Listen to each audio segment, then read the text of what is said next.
doesn't seem true, but we began this campaign about 3.5 months ago, and the momentum has been unbelievable.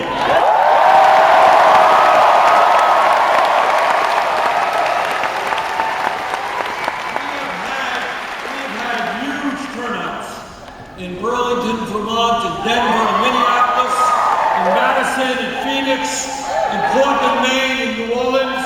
But I want to tell you something tonight. We got 12,000 people here.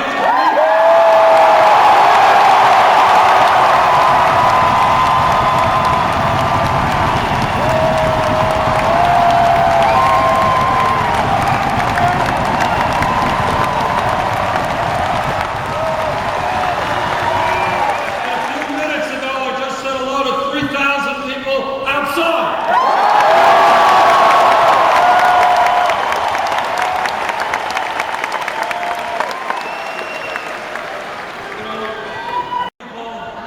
Come out. Why do you have more individual campaign contributors than any other campaign?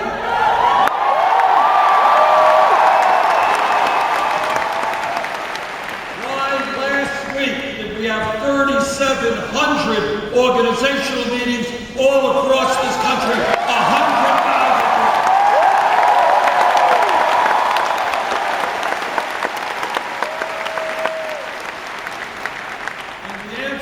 Is pretty simple. The answer for why people are rising up is that all across this country, people are sick and tired of establishment politics, establishment economics, and they want real change.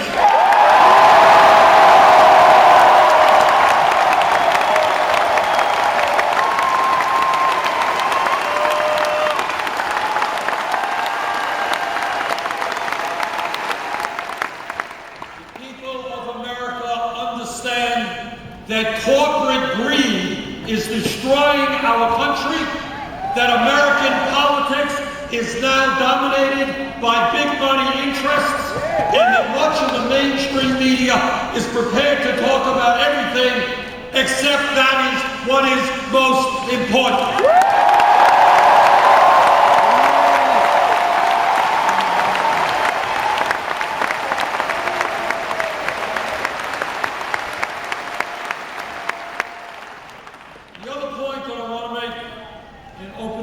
Is to tell you that this campaign differs from any other campaign because I will be very honest with you and tell you what few tell you. And that is no president can do it alone. No one person in the White House can take on Wall Street, corporate America.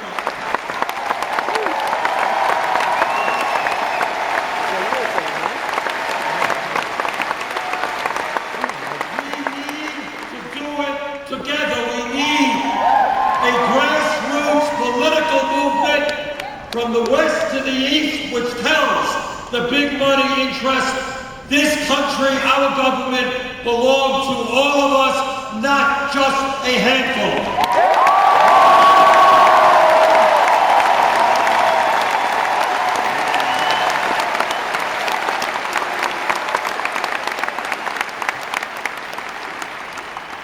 Just say a brief word now, because you've heard a lot from the people who came before me about institutional racism and criminal justice reform. Let me be very brief and say this.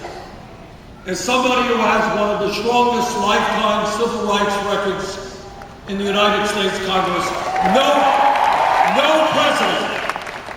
president will fight harder to end the stain of racism in this country and reform our criminal justice system.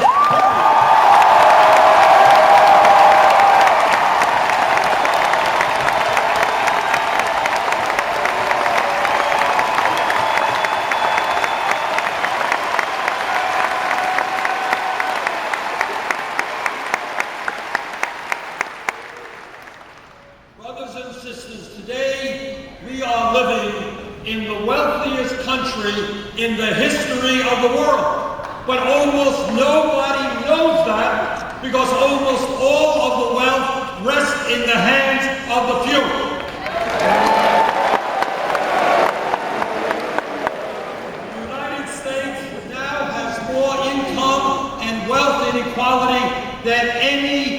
major country on earth, and it is worse today than at any time since 1928.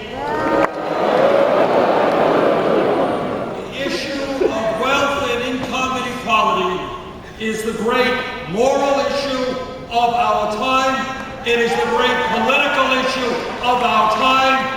It is the great economic issue of our time, and together we will address it.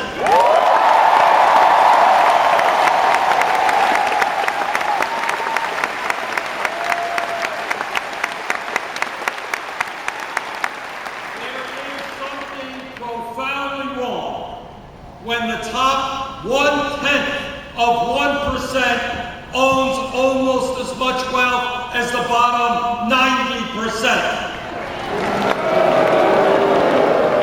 There is something profoundly wrong when 58% of all new income goes to the top 1%. There is something profoundly wrong when we have seen in recent years a proliferation of millionaires and billionaires, while the average American works longer hours for lower wages, and we have the highest rate of childhood poverty of any major country. That is wrong. That is unacceptable. That will change. It works for working families and the middle class, not just a handful of billionaires.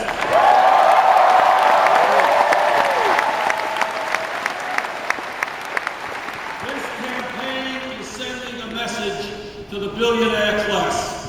And that message is simple and straightforward. You cannot have it all.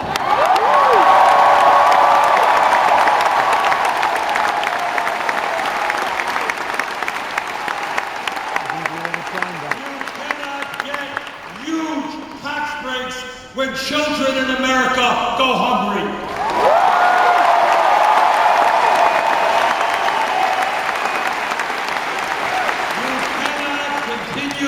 To send our jobs abroad when millions of Americans are in desperate need of work right here.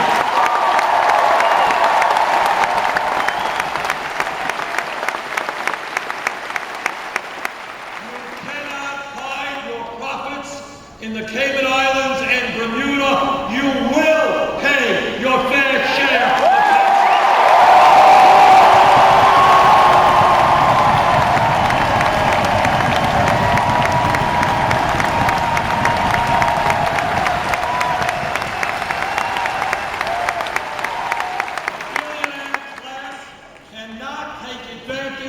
Of all of the benefits of America if they do not accept their responsibilities as Americans.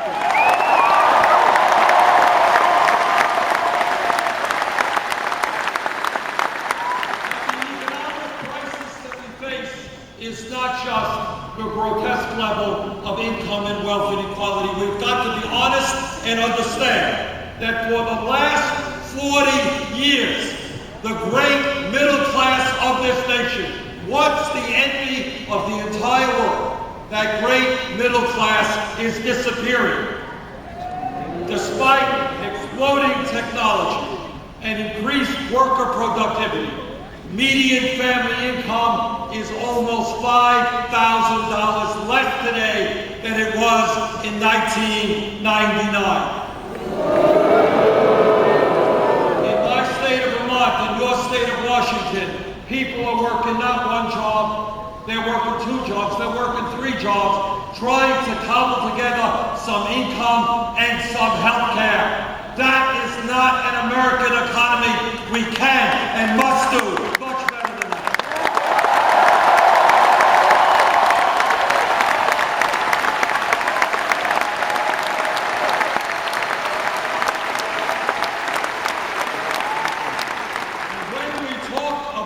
Economy, what's happening to working families, it is important for you to understand that real unemployment is not the 5.3% which the newspapers report. That's official unemployment. Real unemployment includes those people who have given up looking for work and the millions of people who are working part-time where they want to work full-time.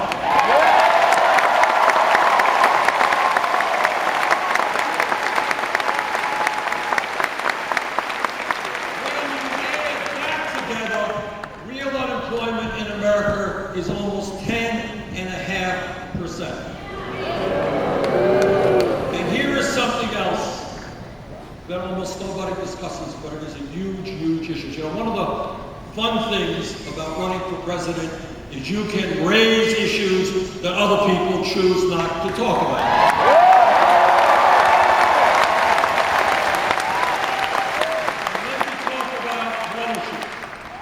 And that is that today we have a horrendous tragedy in terms of youth unemployment in America. Last month, I asked the Economic Policy Institute to do a study for us. And what they found is that for kids who graduated high school between the age of 17 and 20, if they were white, real unemployment and underemployment was 33%. If they were Hispanic, real unemployment was 36%. If they were African American, real unemployment is 51%. Now, there is no excuse for the United States of America having more people in jail than any other country on earth, more than China.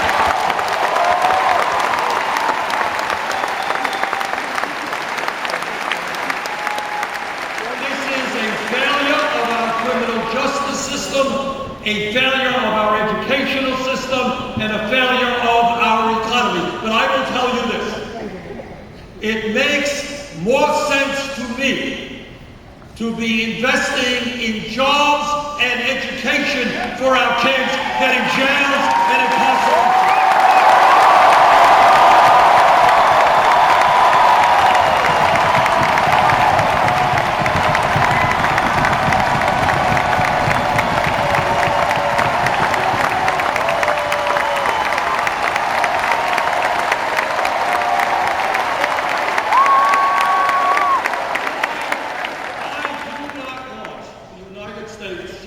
To continue to have the ugly distinction of having more people in jail. I want the United States to have the proud distinction of having the best educated population on earth.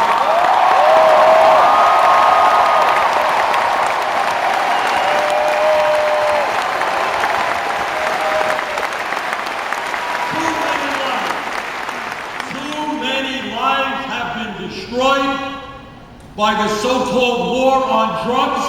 Too many lives have been destroyed by incarceration. We need to educate, we need to put people to work.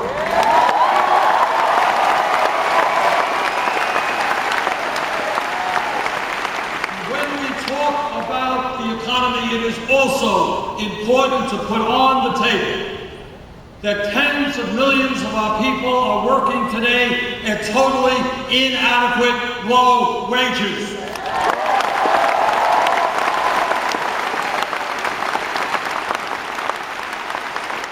The current federal minimum wage of $7.25 an hour is a starvation wage and must be raised.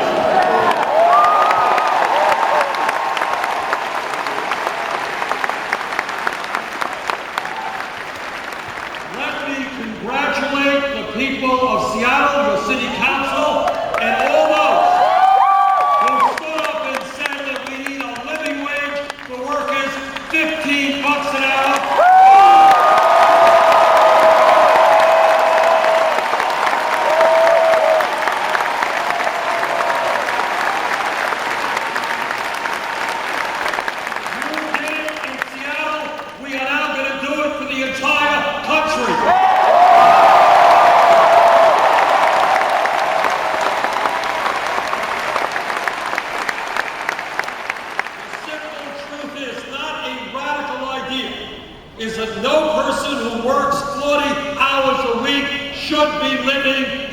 poverty.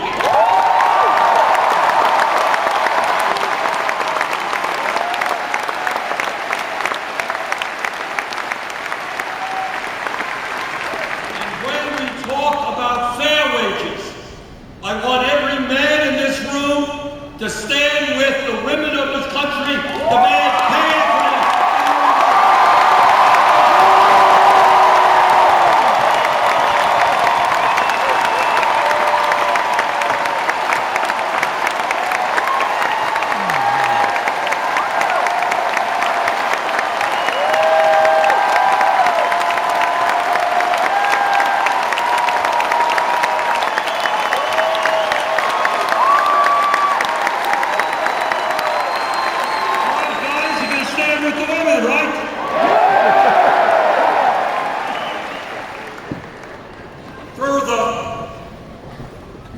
You know, many Republicans talk about family values. You've heard them talking about family values? I just heard them the other night in their debate. They just love families. Well, I've got 4 kids. I've got 7 beautiful grandchildren. My wife and I have been married for 27 years. We believe in family.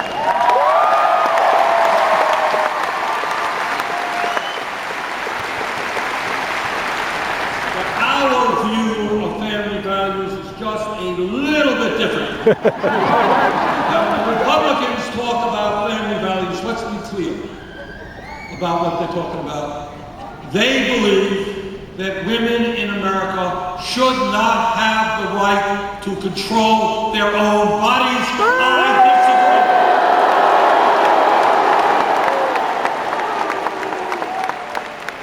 disagree. They believe that women in America should not have the right to buy the contraceptives they need. I disagree.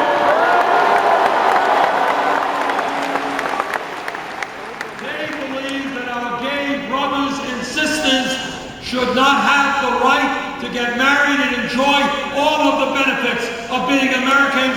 I disagree.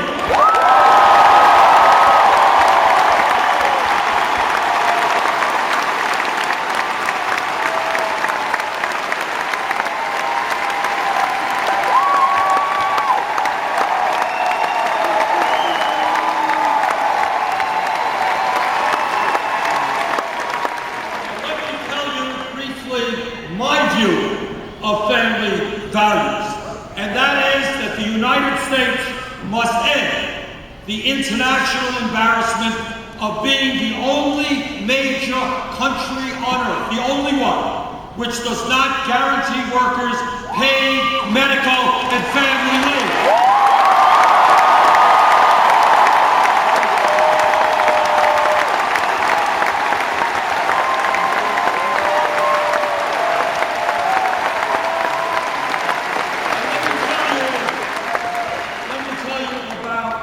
Real family values, and that is that today in the state of Washington, in the state of Vermont, a woman is having a baby. It is an extraordinary day for that woman, for her family, and a pretty big day for the baby as well. But here's the point. Here is the point. If that woman, if that family has sufficient income, that mom and the dad will be able to stay home for weeks and months, getting to know and love their baby, getting to bond with their baby. Something, for those of you who have kids know, is the most extraordinary moments of our lives. Does not have sufficient income. She will be forced to go back to work in 3 days, 5 days, 8 days. She will be separated from that baby she just bore. Separating a mom from her baby because she does not have sufficient income to stay home is not a family value. It is the opposite.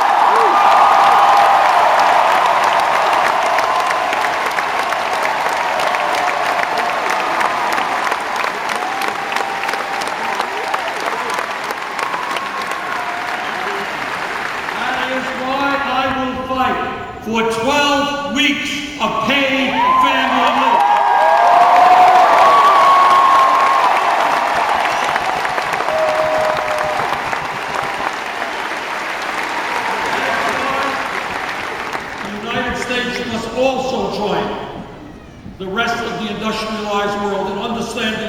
points, and that is that in our country today, you may know this, you may not know this, but because of the collapse of our middle class, the people of America work longer hours than do the people of any other country. And yet, despite the fact that 85% of men are working more than 40 hours, 65% of women are working more than 40 hours, there are jobs that are being offered today that provide zero, none, paid vacation time. And that is why I will fight for 10 days paid vacation time for every worker.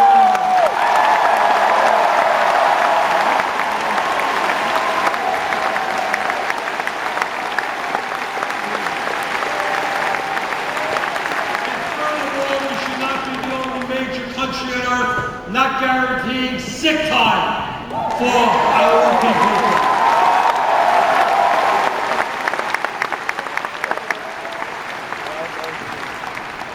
When we talk about the economy and when posters go out, they call you up and they say, what is uppermost on your mind? What do you feel most strongly about? Invariably, what the American people say is a four-letter word, J-O-B-S. People understand how fragile the economy is. They understand that if you're 55, you can be replaced tomorrow by somebody half your age at half the wages. They understand that if you're young, how hard it is to get a job, especially a job equivalent to your education.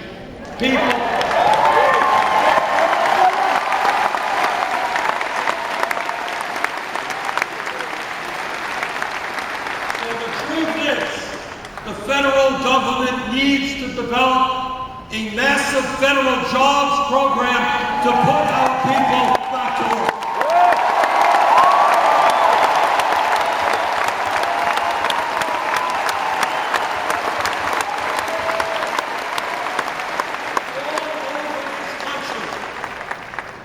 All over this country, our infrastructure, our roads, bridges, rail, airports, wastewater plants, water plants, levees and dams are crumbling. We used to have the best infrastructure in the world. Now we are far below many other countries. Let us invest, and I have put forward legislation, $1 trillion over 5 years, rebuild our infrastructure, create up to 13 million full-time jobs.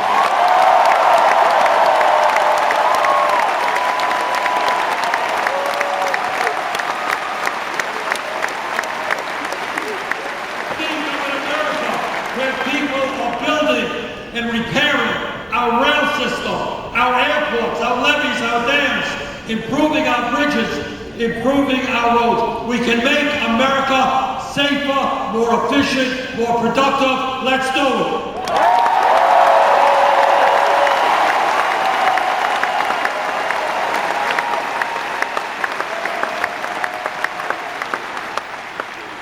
When we talk about jobs, it's not only the need to create millions of decent paying jobs, it is the need to stop the loss of jobs because of our disastrous trade policy.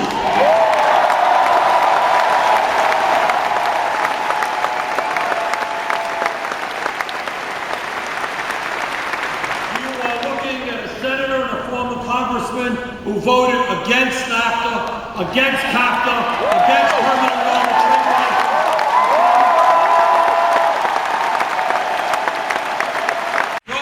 Trade which works for working families, not just the CEOs of large corporations.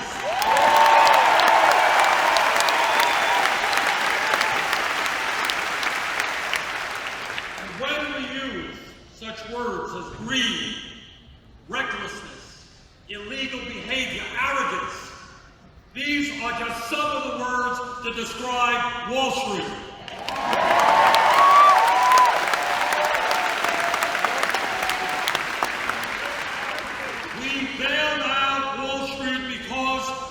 They destroyed the American economy, and because they were, quote unquote, too big to fail.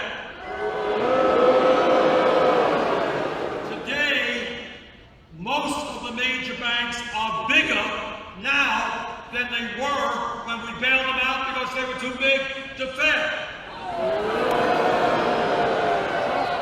My view is pretty simple. If a bank is too big to fail, it's too big to exist, we gotta break it.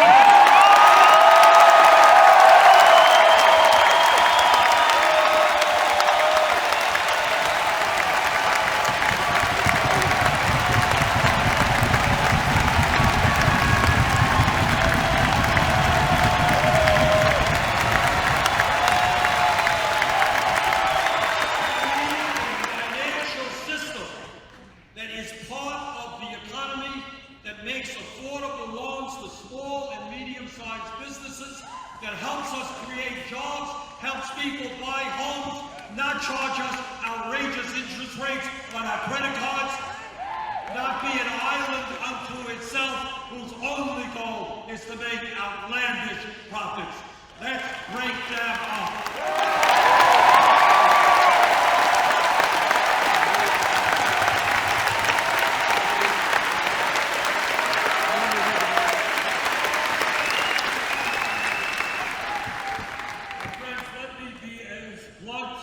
Straightforward in telling, if I haven't been already, in telling you what I think most of you already know.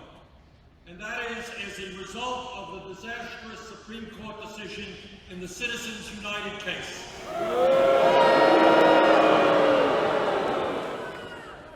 The American political system has been totally corrupted.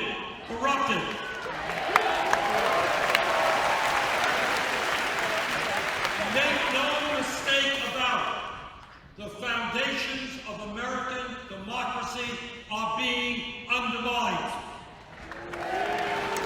What the Supreme Court said to the wealthiest people in this country is, all right, guys, you already own much of the economy, now we're going to let you buy the United States government, and that is exactly what they are trying to do.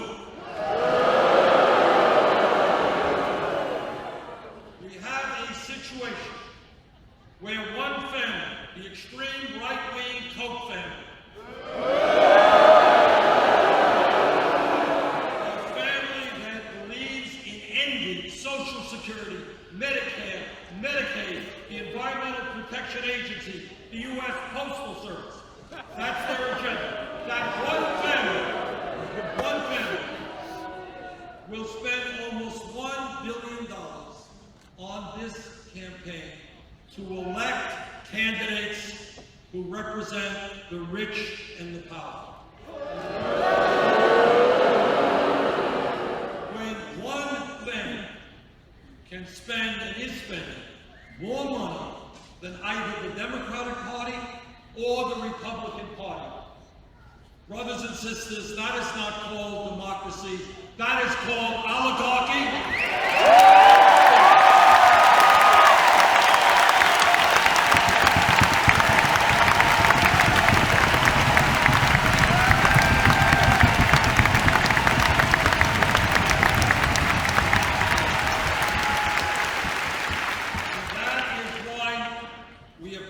Overturn Citizens United.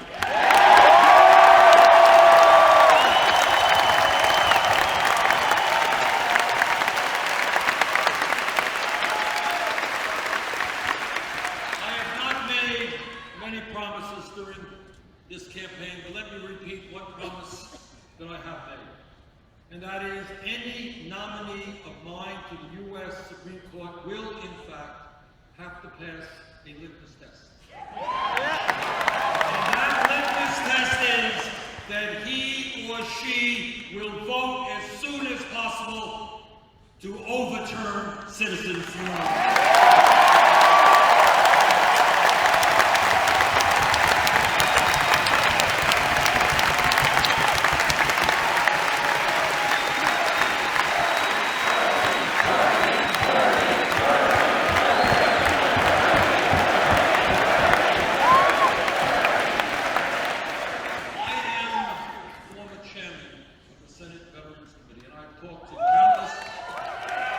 Countless veterans who put their lives defend this country and to defend democracy. And we cannot allow the billionaire class to destroy American democracy. We've got to stand up and make it crystal clear that not only will we overturn Citizens United, we're going to move toward public funding of elections.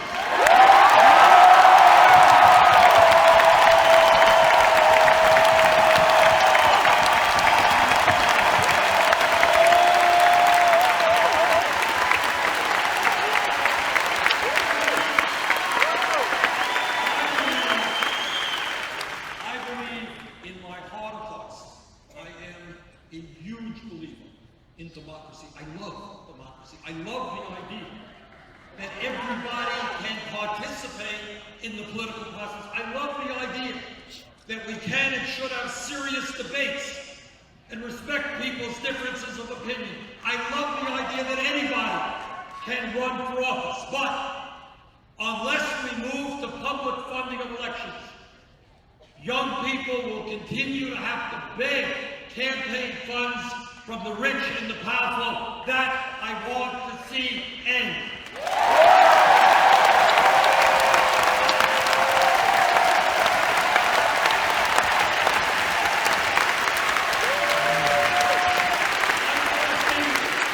I want to see people here tonight and others, regardless of their political views, conservatives, moderates, progressives.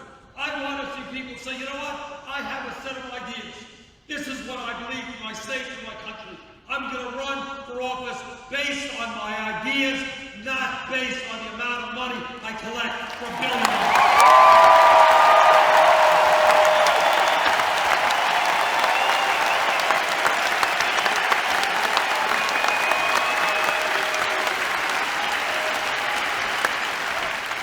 The other day, a few days ago in D.C., I was at a meeting, at a function, at an event with Martin Luther King III and the Southern Christian Leadership Conference, a major civil rights group.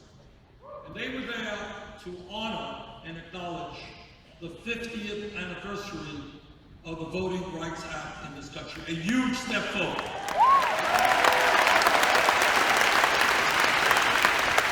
But they were also there, and I was also there, to say loudly and clearly that the Supreme Court's gutting of the Civil Rights Act 2 years ago is unacceptable.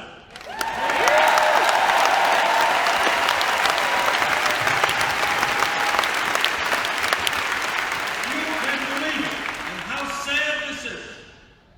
Literally hours after the Supreme Court ruled, you had states going to work, trying to pass legislation, making it harder for people of color, poor people, and older people to vote. How disgraceful. Now, I'm a politician, and I run for office. Sometimes I win and sometimes I lose. But it has never, ever occurred to me to figure out a way to keep people from voting because they disagree with me.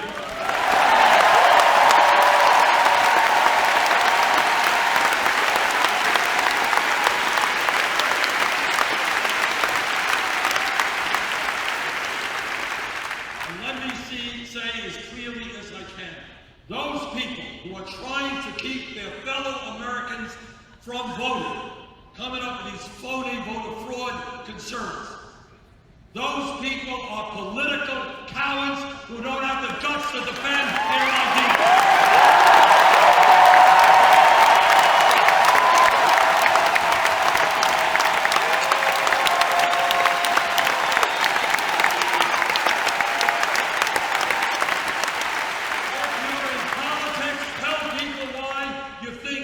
Vote for you.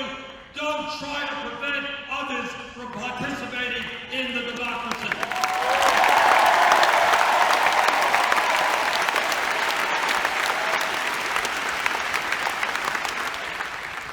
Today in America, all of you know, we are living in a highly competitive global economy. And if we are going to succeed, we need the best educated workforce in the world.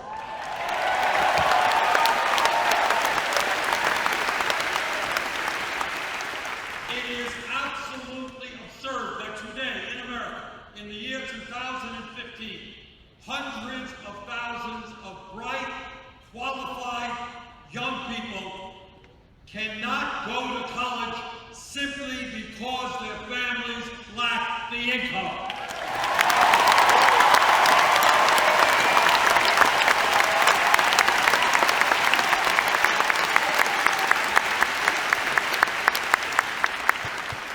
That is why I have introduced legislation that does a couple of fairly revolutionary things. Number one, it says that in the United States of America, every public college and university will be tuition free.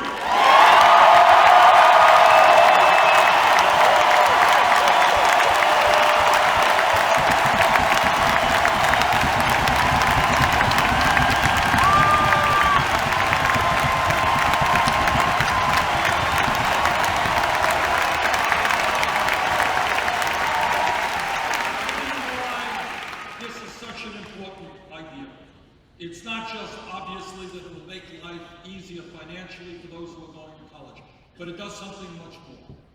Right now in Seattle, in Burlington, Vermont, all across this country, there are kids who are in the 4th grade, who are in the 6th grade. Their parents didn't go to college. Their friends' parents didn't go to college. They don't know anybody who went to college. And the idea of going to college is something outside of their worldview. But what we will say to those kids now is if you study hard, if you take school seriously, you will in fact be able to go to college regardless of the income.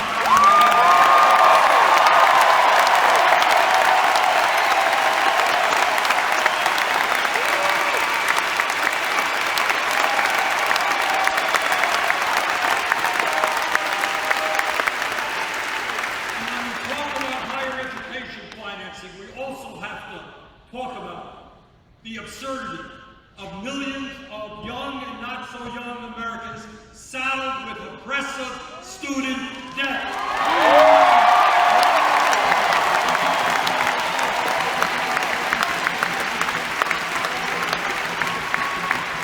Last year in Vermont, met with a group of people, young woman whose crime in life was she wanted to go to medical school, she did. She wanted to practice primary care with low-income people. That's what she's doing. Exactly the kind of doctors we need. She left school $300,000 in debt. Talked to a young woman in Iowa. She went to dental school. We have a dental crisis in America. We need more dentists. She left dental school $400,000 in debt. Millions of others, even college, $40,000, $50,000, $60,000 in debt. Now, what sense is it that people today with student debt are paying 6, 8, 10% interest rates on that debt when you can refinance your home for 2 or 3%?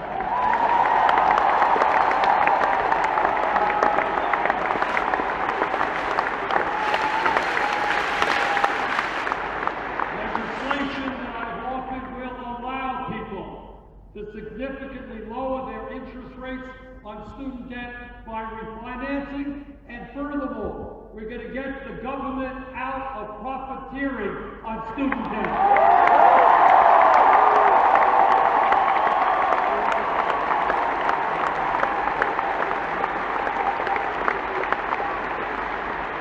It makes no sense that you have people working today paying 20 or 25% of their income, paying it back on their student loans.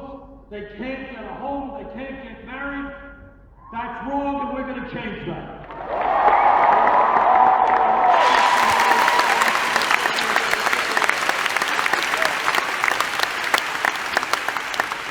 When we talk about our responsibilities as human beings and as parents, there is nothing more important than leaving this planet healthy and habitable for our kids and our grandkids.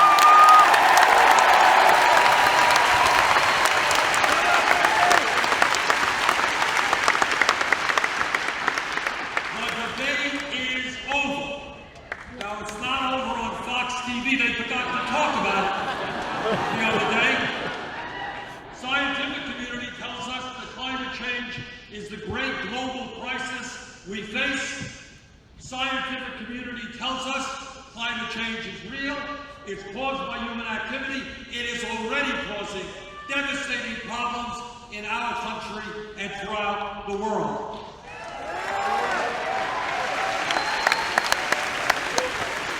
And what the scientists tell us is that we have a reasonably short window of opportunity to prevent horrendous things from happening to this planet. What they say, and I'm on the Environmental Committee and the Energy Committee, what the scientists tell us, if we don't get our act together, this planet Earth will become 5 to 10 degrees warmer by the end of the century.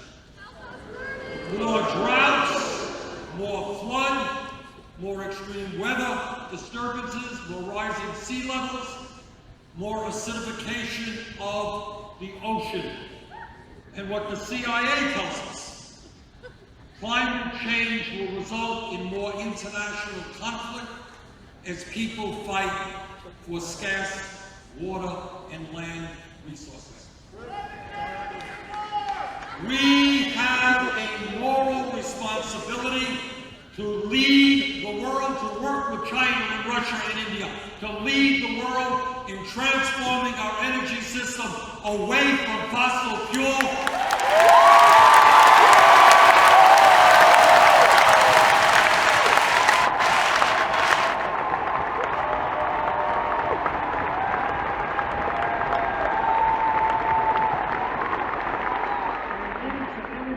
Efficiency and sustainable energies like wind, solar, geothermal, and others.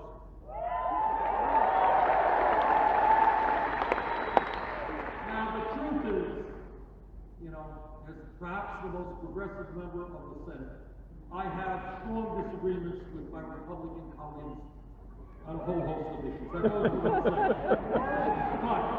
But on this issue, what we are seeing is not a disagreement. We are seeing an international embarrassment when you have a major political party denying the reality of what science is telling us.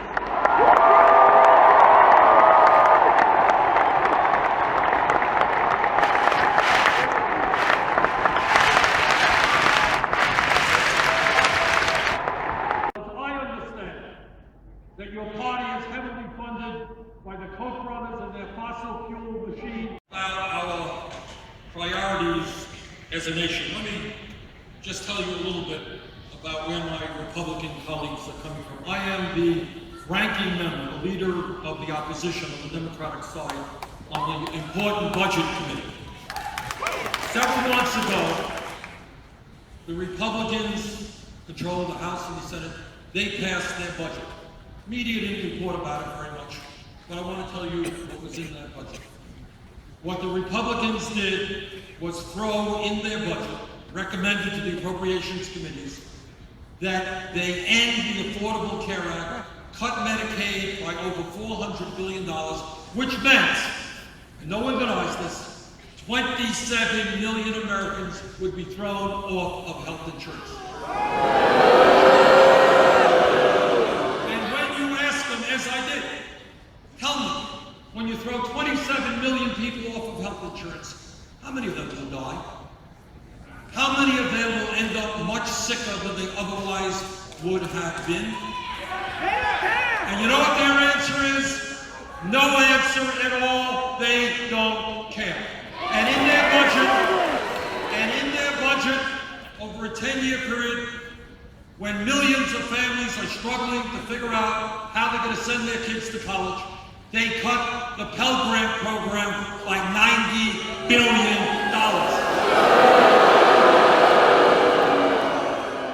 And when millions of families are struggling to put food on the table, when half of the kids in public schools in America get free lunch or reduced lunch because their families lack the money, Republicans made massive cuts in nutrition programs, including the WIC program, which provides nutrition to low-income pregnant women. And then, to give you an idea of their priorities, to add insult to injury, they proceeded to provide over $250 billion in tax breaks to the richest 0.2%.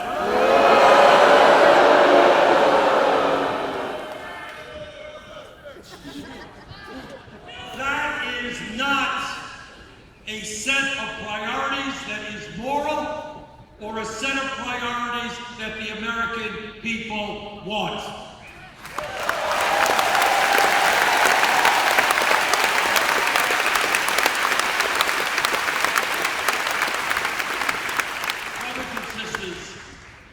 What this campaign is about is to bring people together who have a very different set of priorities than Republican priorities.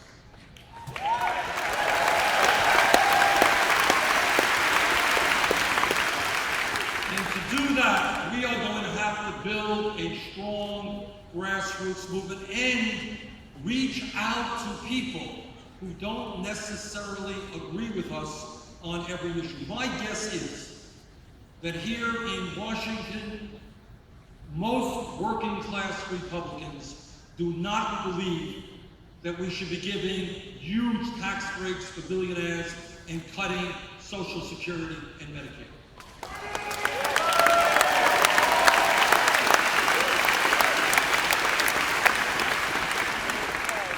Our job is to reach out to those Republicans. Our job is to reach out to young people who don't understand the significance of politics for their lives. Our job is to bring people together. We have got to end the divisions in this country between gays and straights,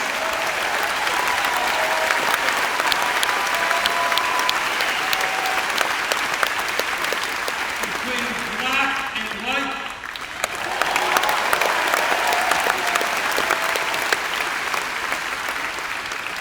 We have got to also understand that when we bring people together, we cannot forget that there are 11 million people in this country who are living in the shadows. We've got to bring them out of the shadows.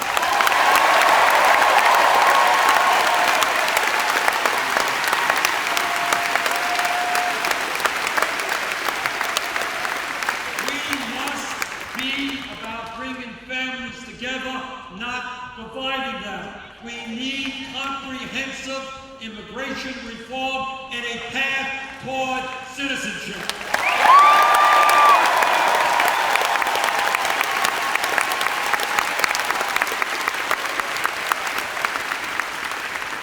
Yesterday, I had a conversation with the president about the situation in Iran.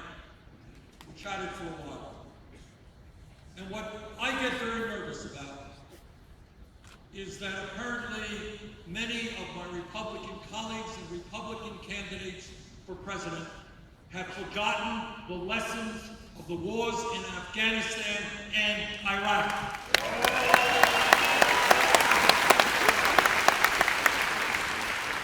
They forgot the real cost of war. Not just 6,700 brave Americans who died in Afghanistan and Iraq, but 500,000 who came home with PTSD and traumatic brain injury.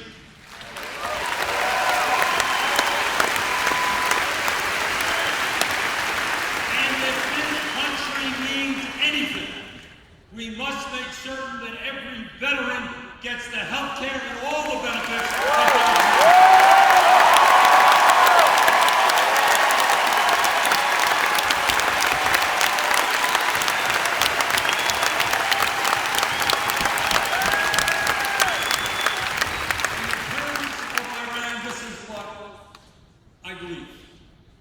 I believe that a great nation must do everything that it can to resolve international conflict, even with people we have strong disagreements with, rather than going to war.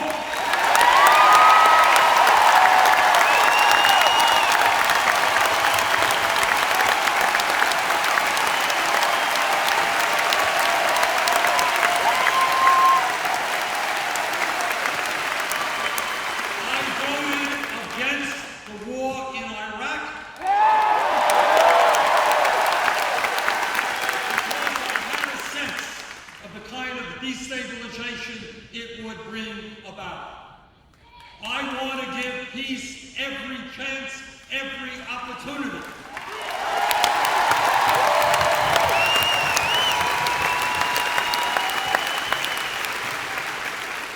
I am going to work with the President on his agreement in making certain that Iran does not get a nuclear weapon, but we can do that without going to war.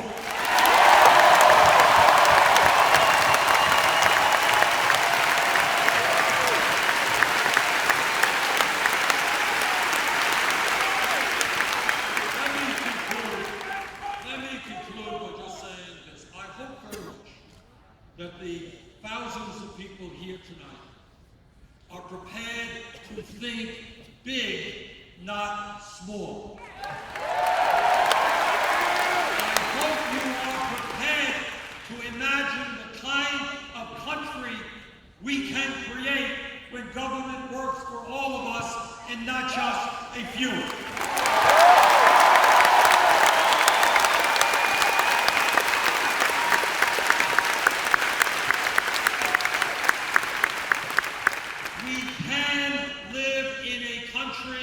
Where health care is a right for all people. We can live in a country in which we have the best child care and pre-K system in the world.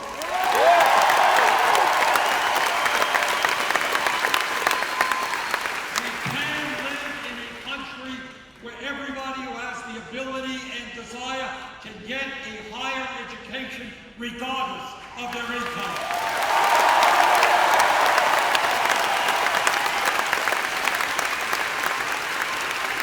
We can live in a country where our seniors can retire with dignity and not have to choose between food and medicine.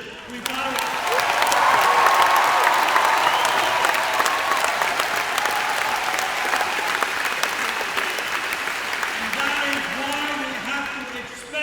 Social Security, not kill it.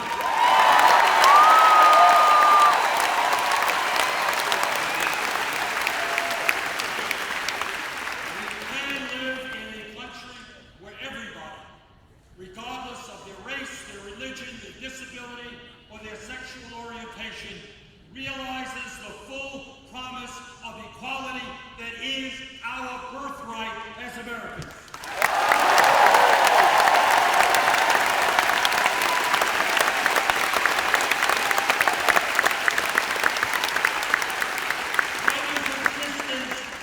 This is not utopian dreaming. This is the country we can create if we are prepared to stand together, if we are prepared to take on the billionaire class, if we are prepared to create a vibrant, powerful political movement. Thank you all.